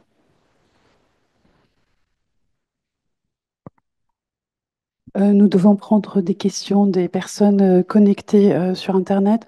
Est-ce que ça vous arrange si je vous lis la totalité des questions, vous Euh, verrez si vous pouvez disposer, enfin, vous pouvez répondre. Enfin, d'accord, je vais celle essayer de répondre qui, un peu tout, ouais. J'essaie oh, oh, d'aider. voilà, rapidement. Donc, bonjour, je suis vexillologue, versée dans l'étude des drapeaux. Donc, les Mamelouks avaient-ils des étendards, des drapeaux particuliers en fonction des opérations menées le long de leur existence? Merci. Une question de Monsieur Yassir Benima. Bonjour Mehdi. J'ai deux questions. La première, quelle place occupe la répression des minorités chiites, maronites, druzes dans la stratégie militaire des Mamelouks? Et la seconde, comment expliquer l'adoption tardive des armes à feu par les Mamelouks, bien après les pouvoirs de l'Occident musulman, en dépit de la longue proximité et les contacts avec les Mongols? Monsieur Matteo le cardinal, le regard des auteurs francs a-t-il changé à partir du moment où ce sont les Mamelouks qu'ils affrontent? Il y a beaucoup d'intérêt parce que je pense qu'il y a une exposition actuellement au Louvre. Un spectateur qui a lu votre précédent ouvrage, Les Mamelouks, les cavaliers de l'Islam, est-ce que vous pouvez nous donner, s'il vous plaît, des sources, peut-être en anglais, en français, pour enrichir les études, même en arabe? Y a-t-il une bibliographie à la fin de votre ouvrage? On peut renvoyer? Voilà, donc, ou monsieur, on vous l'enverra. Ensuite, pourquoi avoir choisi 1350 et non 1382 pour la fin de votre chronologie? Et enfin, une question que j'avais notée tout à l'heure. euh, on a du mal à imaginer comment se passaient les campagnes à l'époque, leur durée, le nombre des armées, quelle taille elles faisaient, comment elles se déplaçaient. Donc, juste pour visualiser comment ça se passait, ces conquêtes. Et s'il y avait un code d'éthique, un peu à l'instar des samouraïs, par exemple, pour le Japon, un code d'honneur ou un code de la guerre pour traiter avec l'ennemi. Merci. Merci à ceux qui assistent à distance pour toutes ces questions. Je vais essayer d'y répondre à toutes, ou du moins d'apporter certains éléments. Alors, concernant alors, les étendards pardon, mamelouks, alors c'est une très bonne question. On sait qu'il y avait des étendards, on voit alors clairement dans les campagnes, par exemple quand il y a des mouvements de troupes, donc c'est avec les tambours ou les étendards avec certaines couleurs, certaines manières aussi de l'étendre.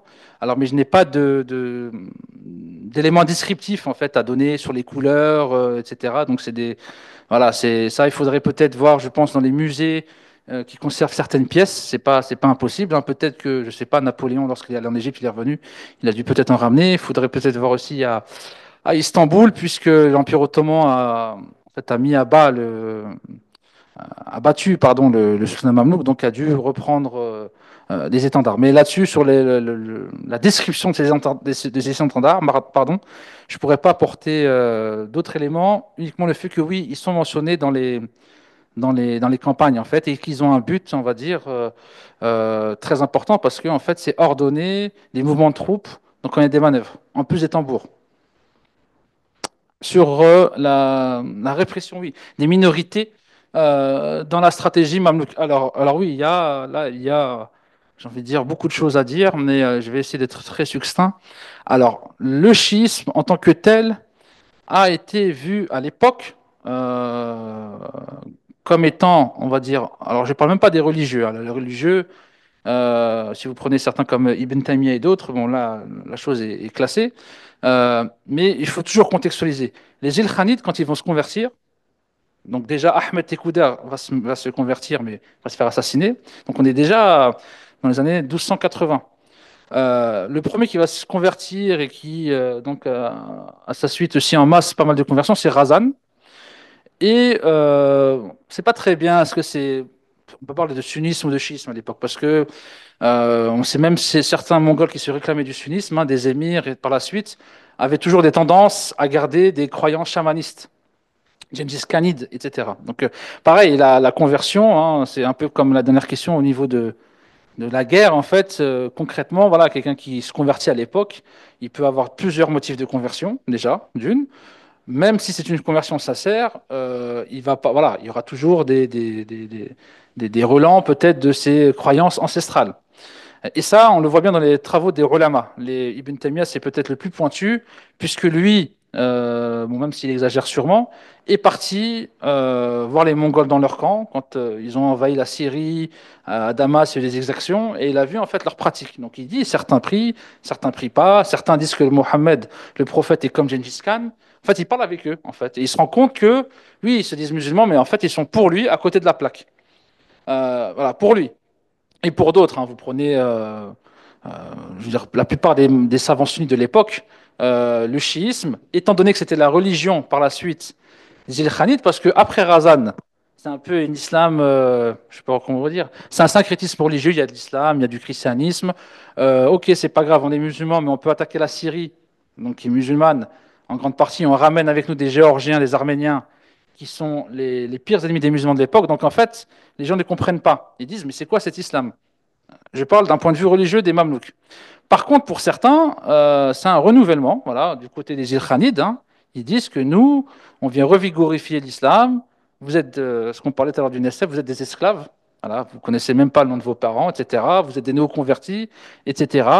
Et donc, on veut ramener en fait une sorte d'islam mongol qui va un peu, on va dire, être le nouveau leadership. Voilà, parce que la question de la religion, en fait, c'est la question du leadership. C'est une question aussi politique, hein. C'est éminemment politique. Qui va être le leader du monde musulman entre les deux? Et donc, les chiites vont vite, après Razan, donc on a Al-Jaytou, son frère, qui va se convertir, mais lui, il a clairement au chiisme. Il interdit, par exemple, sur les minbars, que les noms des compagnons soient prononcés. Il le dit, ça, on a les sources qui rapportent. Il persécute ceux qui se réclament de la sunna. Et là, en fait, on a une juxtaposition entre l'ennemi païen d'avant mongol, enfin ethnique d'Asie centrale, avec le chiite. Voilà. En fait, le chiisme devient la religion de l'ennemi. Donc déjà qu'il y a des désaccords religieux, en plus il y a des désaccords politiques et militaires. Donc tout ce qui est chiite, langue iranienne, persan, fête persane, Niro, etc., tout ça est vu comme étant le diable en fait. Et là on le voit bien, même chez les Émirs mamelouks, qu'il y a, par exemple, quand on sait que les Mongols sont convertis, vers la fin, juste avant le traité de paix, donc on a une délégation mongole qui arrive à Halep, dans les années 1320. Donc l'émir arrive, l'émir mongol, donc il y a quand même un problème de tension parce qu'il y a toujours la volonté de montrer qui est plus fort que l'autre. Mais il faut quand même, en diplomatie, respecter des codes. Donc l'émir mongol arrive, ou le prince mongol, et se plaint en fait de l'accueil de l'émir mamelouk qui est un peu rude. Et l'émir, qui n'est pas un savant religieux, lui dit tout ce qui est à l'ouest de l'Euphrate, c'est l'islam, et tout ce qui est à l'est de l'Euphrate, c'est le kufr, la mécréance. Et donc là, on voit bien que idéologiquement, en fait, le chiisme est vu comme étant la religion de l'ennemi à cette époque-là. Alors en plus, quand vous avez des auteurs comme Ibn Taymiyyah et d'autres qui répondent à des auteurs aussi chiites, par exemple Minhaj as-Sunnah, qui est une réponse en fait à un ouvrage chiite, d'accord? Donc on voit bien que le chiisme a été, on va dire, on va dire la cible, l'une des cibles principales du sultanat mamelouk. Mais il n'y a pas que ça. Il y a eu dans ce qu'on appelle le Kisrawan, je ne sais pas si vous connaissez la région au Liban, le mont Liban. Donc Kisrawan, on a eu à cette époque-là, on avait des minorités religieuses, entre autres Nusayrites, mais autres, hein, qui montagnardes, donc qui étaient assez loin du contrôle du pouvoir. On les a accusés, voilà, donc des chroniqueurs aussi les accusent d'avoir aidé les Mongols, les Francs, à capturer des musulmans, à les faire esclaves. Mais surtout, ça, ce qui est sûr, c'est que après la défaite de Wadi el-Khazindar, donc des Mamelouks, la seule grande défaite mamelouk face aux Mongols, dont le résultat va être l'occupation de la Syrie dans les années 1300, l'hiver 1300. Lorsque l'armée mamelouk fuit, donc elle passe par la région de ces montagnards, entre guillemets, considérés comme hérétiques à l'époque, mais qu'on laissait parce que voilà, elles n'embêtaient personne. L'armée passe et les débris d'armée se fait attaquer en fait par ces montagnards qui capturent même des soldats, prennent les armes et tout, après une débâcle. Donc, euh, quelques années par la suite, les Mamelouks ont repris la Syrie, les Mongols s'étaient retirés, les Mamelouks ont repris un peu du poil de la bête. Il y a eu deux grandes expéditions qui vont être lancées en fait, pour en fait en finir avec ces montagnards qu'on considère comme hérétiques, mais surtout comme ayant pactisé avec l'ennemi. Et là, c'est donc 1305. Ibn Taymiyyah va participer à l'une de ces expéditions où en fait on cadenasse toute la région, on ratisse tout. on impose un lourd impôt à ces populations, et ça va être crescendo tout au long de la période mamelouk, au point que oui, il y a des exactions, bien sûr. Oui, oui, il y a des exactions. On les appelle à l'islam, d'autres acceptent, d'autres refusent, d'autres fuient. Et beaucoup vont, à l'époque circassienne, où la lourdeur des impôts va être intenable, certains vont décider de partir à Chypre, à Kobros, à Chypre. Voilà. Donc, on va dire que oui, les Mamelouks, alors en termes de tout ce qui est minorité religieuse ou même question de croyance, il y a eu un article, je crois, il y a un moment, alors j'ai oublié le nom de l'auteur. Il s'appelle. En fait, le nom de l'article, c'est l'Inquisition mamelouk, en fait. Où on voit, en fait, il y a, on va dire, une sorte d'inquisition. Donc, c'est un mot un peu anachronique parce que donc, c'est pas la même ère géographique. Mais il y a, en fait, une telle pression des oulémas et un tel contrôle en fait du religieux dans la société que on a pas mal, hein, et c'est pas que à l'époque mamelouk, on a déjà des exécutions après des accusations d'hérésie, etc. Mais à l'époque des Mamelouks, peut-être que oui, le nombre est important, mais il y a une raison à cela. C'est que je pense quand on compare juste avec les Ayyubides avant, déjà les Ayyubides approchaient beaucoup les ulémas du pouvoir. Ibn Asakir, etc. On sait que les sultans, Nouraddin Zinki déjà lui-même, aimait écouter les savants et pratiquer, mettait en place certaines lois après avoir été conseillé par tel ou tel alim. Mais les Mamelouks, je pense que c'est le pouvoir politique qui a associé le plus les ulémas au pouvoir. Et ça, on le voit déjà avec le système des madrasas. Les émirs parrainent des madrasas, donc font des sortes d'aumônes. C'est eux qui placent les savants, d'accord? Donc des fois des grands savants très influents. Beybar, c'est lui qui va être à l'origine de la création de les Qadil Qudat, les Qadis suprêmes de chaque école. Avant, il n'y avait que le Qadi Shafi'i qui avait le monopole sur tout. Donc là, il va créer, en fait, pour essayer de limiter le pouvoir des oulémas, notamment les Shafi'i, de créer un poste de Qadi al-Qudat pour chaque madhab. Néanmoins, ce sera toujours Shafi'i qui aura le pouvoir. Pourquoi? Parce que c'est les Shafi'i qui auront le système, qui auront la main mise sur les systèmes de madrasa, mais aussi beaucoup de ulama étaient très spirituels, donc soufis, et on sait que les Mamelouks étaient très influencés par le soufisme, énormément. Et d'ailleurs aussi les ulémas participaient beaucoup à la guerre, hein. Je ne l'ai pas dit, mais j'ai écrit un article en français sur la participation des ulémas, des dévots à l'effort de guerre mamelouk. Et on sait que Beybars allait demander à des maîtres soufis de venir avec lui pour avoir la baraka, on va dire comme ça. Oui, oui, oui, concrètement, d'avoir le karamat avec des soufis. Et quand vous regardez le nom de ces soufis, par exemple, vous avez Cheikh Ilyas Majnoun, Cheikh Ali Bakka. Et attention, à Cheikh Ali Bakka, il a une mosquée à Hébron, à Khalil. Donc je l'ai visité. Et en fait, il est ramené parce que et ça montre l'influence qu'avaient les religieux, les dévots sur les sultans. Et ce qui explique pourquoi en fait peut-être la répression, les persécutions des minorités religieuses a été, on peut dire ce qui est assez forte, hein. Il y a je finirai là-dessus, mais en parlant encore d'Ibn Taymiyyah, il y a une anecdote qui est assez connue. Il a écrit d'ailleurs un livre, hein, sur donc un chrétien qui aurait insulté le prophète en public, on ne sait pas trop, il y a eu une bagarre et voilà. Donc il a écrit, voilà, il a demandé à ce qu'il soit condamné à mort et d'autres aussi. Et il a même écrit donc un écrit qui est, j'ai oublié le nom d'ailleurs, ça me reviendra, mais un épître en fait pour voilà, celui qui insulte le prophète, le sabre doit être dégainé. Voilà. Mais là aussi, attention de voir l'époque nous comme étant une période de persécution absolue, non. Il faut recontextualiser à l'époque du médiéval, hein, si vous prenez l'Occident chrétien, voilà, c'est la même chose, hein, le religieux gérait tout, et voilà, le moindre écart pouvait coûter cher, hein, c'est dans un contexte particulier. Alors, oui, alors la question pour le point de vue des Francs. Alors, euh, ça va un peu changer, mais pas beaucoup parce que les Mongols vont menacer au début les Francs. Notamment, ils vont brûler la ville alors j'ai oublié, je crois que c'est Saïda.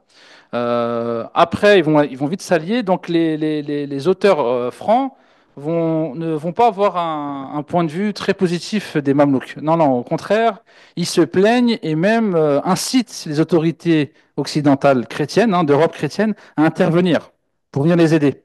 Voilà, donc je ne sais pas si ma réponse sera suffisante au monsieur. Et enfin, sur la dernière question, pour donner peut-être une idée plus concrète la taille des armées, les mouvements des troupes. Alors, l'effectif mamelouk n'était pas très important. Maximum, on ne dépasse pas les 40-50 000 hommes. Ils ne pouvaient pas faire plus. Et ça, je dis 40-50 000 hommes, donc les mamelouks, c'est-à-dire l'esclave qui est importé, qui est formé, éduqué à la guerre, plus vous ajoutez, parce qu'ils étaient très pragmatiques, les bédouins du Chem, hein, en fait la frontière syro-irakienne, le désert, était surveillée par les bédouins, les Banu Muhanna, Banu al-Fadl, qui, dès qu'il y avait une campagne, participaient avec l'armée mamelouk. Vous avez les Turcomans et les Kurdes. Donc les Kurdes, Boris Jam a écrit un livre là-dessus. Et les Mamelouks ont réussi, dans leur stratégie, à les inclure. Surveillance des frontières, gestion aussi de l'appareil, ce qu'on appelle al-Barid, la poste. Ça aussi, c'est important parce que dans la guerre, il y a ce que vous disiez, les mouvements de troupes, les effectifs, l'armement, j'en ai déjà parlé, mais il y a aussi la maîtrise de l'information. Et donc, les Mamelouks ont, d'après Youssef al-Arab, mais je le confirme parce que les sources le montrent, ont constitué le système postal le plus efficace de l'histoire de l'humanité, probablement. C'est-à-dire qu'avec ils ont réussi à allier à peu près Aswan jusqu'à Halep, d'accord, et Alexandrie jusqu'à l'Euphrate. En fait, ils avaient un système de communication ultra efficace. D'accord. Vous avez vous prenez le Qalqashandi et d'autres qui expliquent comment, bah, par exemple, on avait les barrages, donc les gens qui sortent de, comment on pourrait dire, ceux qui apprivoisaient, on peut dire, les pigeons, qui les éduquaient en fait à ramener les lettres, comment on postait un message afin de savoir à quelle heure il a été écrit, si c'est le bon message, etc. Et ça a été un outil très important. Alors pour revenir, donc les Mamelouks n'étaient pas très nombreux comparé aux Mongols. Les Francs étaient encore moins nombreux, mais les Francs avaient l'avantage d'avoir des places fortes. Et les Arméniens, pareil, en effectif, n'étaient pas très nombreux. Alors, en termes de bataille, la plus grande bataille qu'on a, d'ailleurs, c'est Chakrab. Les effectifs mongols sont à peu près, ne dépassent pas au grand maximum 100, 110 000 hommes, 120 000 hommes grand maximum. Alors vous allez me dire, oui, c'est énorme. Exactement, oui, c'est énorme. Quand on parle des fois de 400 000, 500 000, bon, ça, ce sont des chiffres exagérés, puisque les auteurs, en fait, l'idée, c'est de toujours aussi montrer que l'ennemi était nombreux, en plus d'être féroce, et ainsi de suite. Euh, les Mongols, là, la différence, c'est qu'en plus comment dire, d'avoir différents soldats de différentes origines, hein, puisqu'ils incorporaient en fait les vaincus avec eux. Au début, hein, surtout au début, les Mongols, chaque homme qui était en capacité de combattre pouvait combattre. C'était pas un problème. D'accord. Donc de l'adolescent jusqu'à peut-être l'homme de, je dis n'importe quoi, 60 ans, le paysan, au début combattait. Il n'y avait pas de professionnalisation. Les choses vont changer par la suite. Les Mongols, les Mamelouks, c'est différent. Vous aviez ce qu'on appelle les Muzatawera, les volontaires, les civils, mais qui étaient une infime minorité. Mais l'élément Mamelouk, le combattant Mamelouk, lui, c'est différent. C'est un peu ce qu'on retrouve dans les armées modernes. C'est des gens qui sont achetés, hein, des Mamelouks. Ils sont ramenés enfants, peut-être adolescents, et ils sont formés qu'à la guerre. C'est-à-dire, ils sont dans des casernes.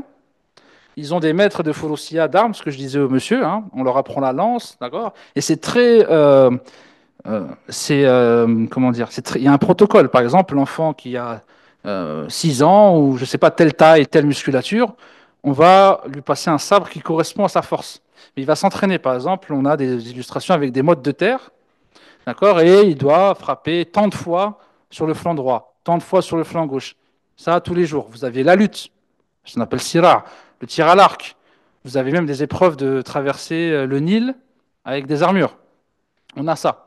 Et en fait, crescendo, hein, jusqu'à arriver à être un homme, un combattant aguerri, ça, c'était le noyau de l'armée mamelouk. Très peu par rapport aux Mongols. Mais par contre, les Mamelouks ont joué sur la qualité. C'est ça la différence, hein. Ça, c'est un peu une des hypothèses du livre. Et ça, pourquoi j'ai eu cette hypothèse-là, c'est que sur les grands affrontements qu'il y a eu avec les Mongols et même de manière générale, dès qu'il y a un contact, les Mongols qui sont supérieurs en nombre quand ils chargent les Mongols, très peu de fois, en fait, les Mamelouks, pardon, cèdent. C'est-à-dire qu'ils, soit le centre ou l'aile s'enfuit. Et souvent, le centre tient. Néanmoins, enfin, il tient, mais d'autant plus qu'il arrive à contre-attaquer. Ça veut dire qu'au moment où les Mongols chargent les Mamelouks et il y a le contact et la lutte, là, le corps à corps, en fait, c'est fondamental. Et je pense que la formation du Mamelouk, en fait, est supérieure à celle du Mongol, puisqu'il arrive à stopper l'avancée, la percée, et même la transformer et à contre-attaquer. Voilà. Et pareil, hein, les chroniques, les sources didactiques montrent que, moi je pense qu'on peut parler d'une supériorité militaire du Mamelouk, du combattant Mamelouk sur les Mongols, même si certains historiens ont dit que non, il y a peut-être d'autres facteurs. Néanmoins, au face-à-face, hein, il faut bien trouver une solution, une explication. C'est comment expliquer que quand vous avez 3 fois ou 4 fois plus d'hommes qui arrivent à vous charger et vous tenez bon, et vous arrivez même à les repousser, c'est que physiquement, martialement, il y a des qualités. Voilà. Euh, une dernière question, une dernière chose, c'est par rapport au trajet. Donc, ça prenait énormément de temps. C'était une armée lourde. Donc, quand il y avait décision d'aller en guerre, on entendait, par exemple, on était averti que les Mongols approchaient, notamment avec le système de communication. Au Caire, on décrétait la mobilisation. Donc, tout le monde devait s'équiper, donc aller chercher des armes, etc., qu'il avait grâce à sa solde, s'équiper et partait. Souvent, on avait une avant-garde. En arabe, on appelle ça taléa. Une avant-garde qui partait, le temps que le gros de l'armée partait aussi. Et par exemple, du Caire à Damas, vous pouviez en avoir des fois jusqu'à pour 2, 3 semaines, hein, même jusqu'à Haleb. Donc c'était très long, d'accord. Et par exemple, Beybar, ça fait, je crois, l'aller-retour entre le Caire et la Syrie, c'est plus de 20 fois. Plus de 20 fois. Du fait d'à chaque fois des expéditions contre les Francs, les Arméniens et les invasions, enfin les attaques des Mongols. Ce qui fait que la Syrie a toujours été dépendante du Caire, militairement. Il y avait d'autres questions, mais peut-être, Excusez-moi. mais c'est pas grave. Il y avait les armes à feu, l'adoption tardive et la date de votre chronologie. Pourquoi 1350 et Ah, pas 1380? alors pourquoi pas 1382? Parce qu'en fait, 1375, donc 1382, on est dans les Circassiens. Entre 1375 et 1382, il n'y a plus de menaces extérieures ni même d'ennemis qui embêtent, entre guillemets, les Mamelouks. 1382, c'est un changement de dynastie avec d'autres ennemis qui vont arriver, Tamerlan. Et voilà, je me suis arrêté une date clé 1375, qui est la chute de l'Arménie, du royaume d'Arménie, puisque c'est aussi synonyme de l'apogée territoriale du sultan mamelouk, hein, qui va depuis le sud-est de la Turquie actuelle jusqu'au Soudan, hein, au nord du Soudan actuellement. Il n'y a plus d'ennemis. Les îles Khanides, il y a une guerre civile, c'est terminé. Les Francs sont expulsés. Les Arméniens, leur territoire, je l'ai dit, a été annexé. Il n'y a plus de menaces majeures, à part quelques actes de piraterie de la part des croisés, mais qui n'inquiètent pas l'existence même du sultanat. Ben, merci beaucoup à vous deux et merci aux spectateurs. Et vous pouvez peut-être discuter de façon formelle avec les auteurs ici présents. Merci infiniment pour cette belle présentation de cet ouvrage. Et je me permets juste de vous annoncer les prochains rendez-vous. Donc, c'est une journée d'études entière le 29 avril, consacrée à la Syrie après Assad. Voilà, histoire, patrimoine et transition politique. Et ensuite, nous avons le Liban, 50 ans de guerre au pluriel, avec Dima Declercq et Stéphane Malsagne, présenté par Pierre France. Merci beaucoup et bonne soirée.